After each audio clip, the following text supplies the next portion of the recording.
সম্প্রতি ইরান সরকার জাতিসংঘের পরমাণু প্রকল্প পর্যবেক্ষণ সংস্থা international atomic energy agency IAEA এর সঙ্গে স্বাক্ষরিত সহযোগিতা চুক্তি স্থগিত করেছে।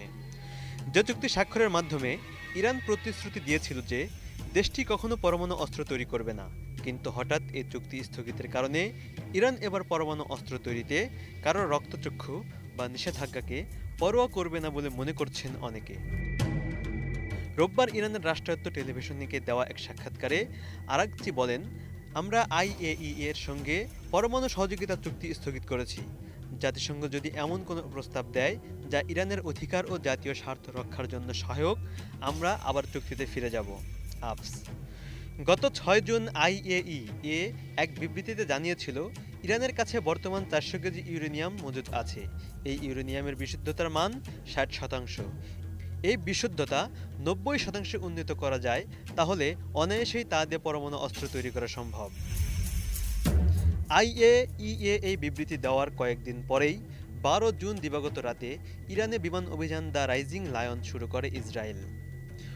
অভিযান শুরুর কিছুক্ষণ পর ইসরায়েলের প্রধানমন্ত্রী বেনিয়ামিন নেতানিয়াহু এক ভিডিও বার্তায় বলেছিল, জাতিসংঘের পরমাণু সংস্থার বিবৃতি আমলে নিয়ে এই অভিযান শুরু হয়েছে। ইসরায়েলের সঙ্গে ১২ দিন ধরে সংঘাত চলে ইরানের। শেষ পর্যায়ে এই সংঘাতে জড়িয়ে পড়ে যুক্তরাষ্ট্রও।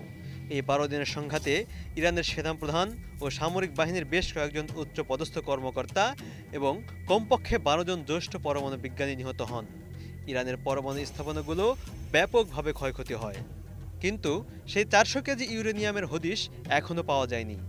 জাতিসংঘ এখনও জানে না যে সেই ইউরেনিয়াম কোথায় আছে। ইসরায়েল ও যুক্তরাষ্ট্রের সঙ্গে সংঘাত শেষ হওয়ার পর তেহরান সফর এবং পরমাণু প্রকল্প নিয়ে ইরানের সঙ্গে সংলাপের আগ্রহ জানায় আইএইএ, কিন্তু ইরানের পক্ষ থেকে বলা হয় ইরান সংলাপের জন্য প্রস্তুত এবং আইএইএ এর প্রতিনিধি দল তেহরান সফরে আসতে পারবেন। তবে পরমাণু প্রকল্পের সঙ্গে সংশ্লিষ্ট স্থাপনাগুলো তাদের দেখাতে তেহরান বাধ্য থাকবে না। আপস বিশ্লেষকরা মনে করছেন, আইএইএ এর বিবৃতিতে ক্ষুব্ধ হয়েই চুক্তি বাতিল করে পরমাণু অস্ত্র তৈরি করতে পারে ইরান। তাছাড়া ইরানের কাছে পরমাণু অস্ত্র তৈরির জন্য যথেষ্ট ইউরেনিয়ামও মজুদ রয়েছে।